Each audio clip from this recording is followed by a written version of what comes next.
加装 DSP 后声波表现明显不同，大家有听出区别吗？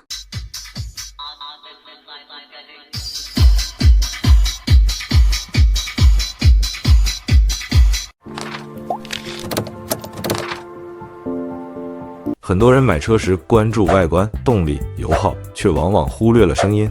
直到有一天，你打开音乐，发现那首你最喜欢的歌在车里听起来干巴、乏闷，毫无层次。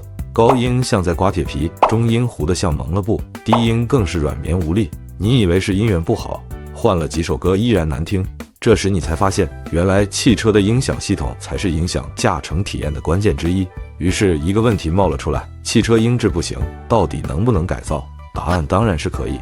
汽车音响系统和家庭影院一样，完全可以根据个人喜好、预算、车辆结构来定制。原厂音响不好听的根源，其实并不是逆耳的挑剔，而是绝大多数车厂在造车时根本不会为音响投入太多成本。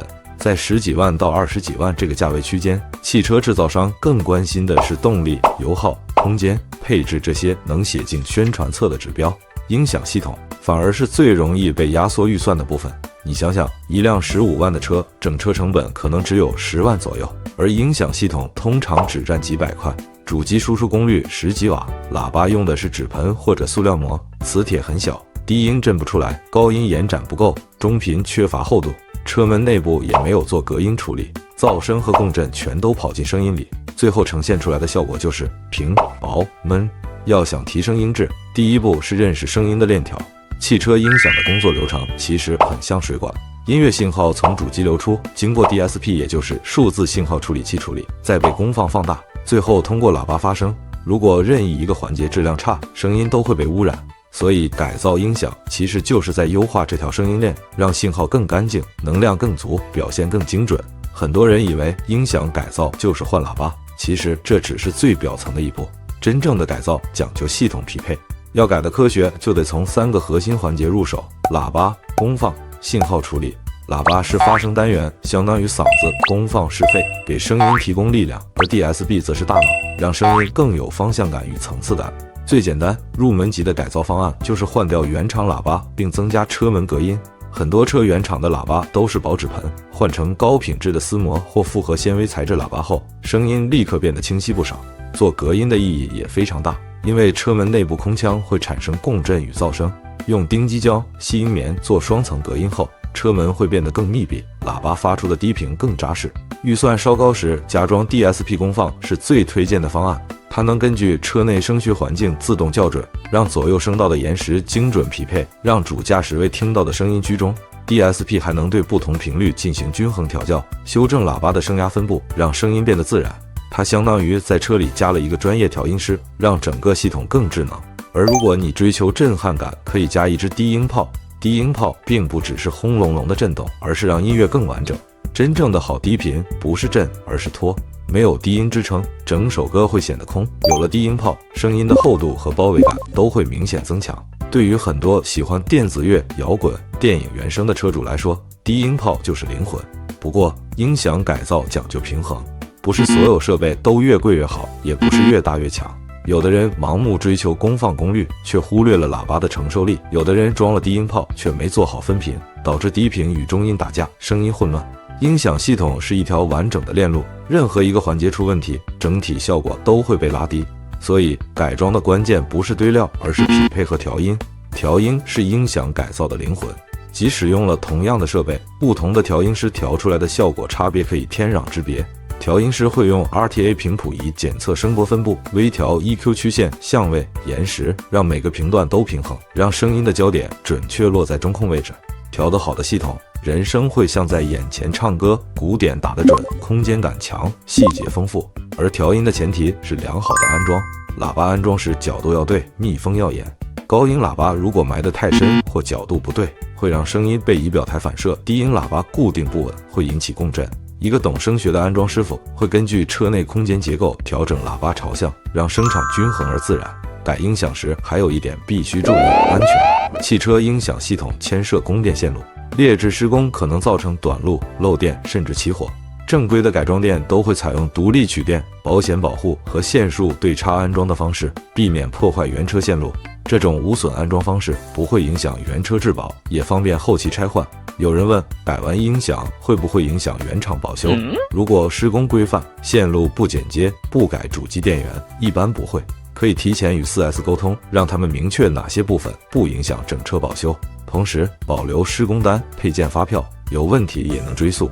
音响改造的预算跨度很大，几千元就能让声音提升一个档次，上万元可以做出录音棚级效果。举例来说，如果预算在3000元以内，可以更换前声场喇叭并做双层隔音；预算在5000到8000元，加上 DSP 功放和低音炮，声音会立刻变得立体有力量。如果预算在1万元以上，可以升级前后声场、独立功放、分频器与大尺寸低音系统，效果媲美高级车自带的 BOSS。至于品牌选择，市场上值得信赖的品牌很多，不同品牌有不同风格。丹拿以人声细腻著称，声音温润柔和，适合喜欢听流行、爵士的车主。劲浪是法国品牌，声音清晰通透，解析力强，特别适合听女声与古典。哈曼卡顿以高解析力和低频控制力闻名，适合听摇滚、电子乐。JBL 则属于美国风格，声音厚实，低频强劲，适合节奏感强的音乐。意大利的赫兹和奥迪森在欧洲市场非常受欢迎，他们的音色自然平衡，注重整体声场。国产品牌中，惠威和芬朗在性价比上表现突出，3、4千元的系统就能听出质感。如果追求性价比，建议前声场可以选摩雷或芬朗，声音柔和，听人声很舒服。DSP 可以考虑优美声或 Helix， 它们的调教灵活，兼容性强。低音炮可以用 JBL 或惠威的小型有源炮，安装方便又实用。如果预算充足，整套 Focal 或丹拿系统无疑是顶级选择。不同品牌的搭配也有讲究。摩雷喇叭搭配 Helix DSP， 声音会更有层次 ；Focal 配 Artisan 功放能带出更强的控制力 ；JBL 系统加哈曼卡顿功放则低频冲击力十足。真正懂的改装师会根据你的车门结构、听音偏好、预算上限来组合方案。改完音响后，还有一些细节容易被忽略，播放音源的质量决定了最终体验。如果你用低码率 MP3， 哪怕是10万级系统也会被拉垮。建议使用 FLACO Wave 等无损格式，或选择高品质流媒体平台。车内听感还受温度、车门密封、座椅材质等影响。定期检查系统是否松动，线材是否氧化，也能保持好音质。有些车主担心改装费太高，其实完全没必要上来就大动干戈。音响改造是个渐进过程，可以一步步来。先换前声场，听听效果，再加 DSP 调音，补足声场，最后加低音炮，让整体完整。每一步都有明显提升，也不会对车辆造成负担。真正改完音响的人都会说一句话：车变得安静了。那种安静不是没有声音，而是音乐变得干净、细腻、有层次。你会发现，车内的每一次呼吸、每一个节拍都有温度。早高峰的堵车变得没那么烦，夜晚回家的路也多了几分浪漫。汽车音质的好坏决定了车的灵魂。好音响不是炫耀，而是一种生活品质。当发动机声、风噪、胎噪都被挡在音乐之外，车厢就成了一个移动的私人剧场。那一刻，你才真正明白音乐的意义。它不是为了让你听，而是为了让你感受。所以，汽车音质不行，当然能改造。只要找对方案，哪怕一台普通家用车，也能做出高端豪华的听觉体验。好的声音能让人放松、治愈、共鸣。音响改造不是奢侈，它是车主与音乐之间最值得投资的一段关系。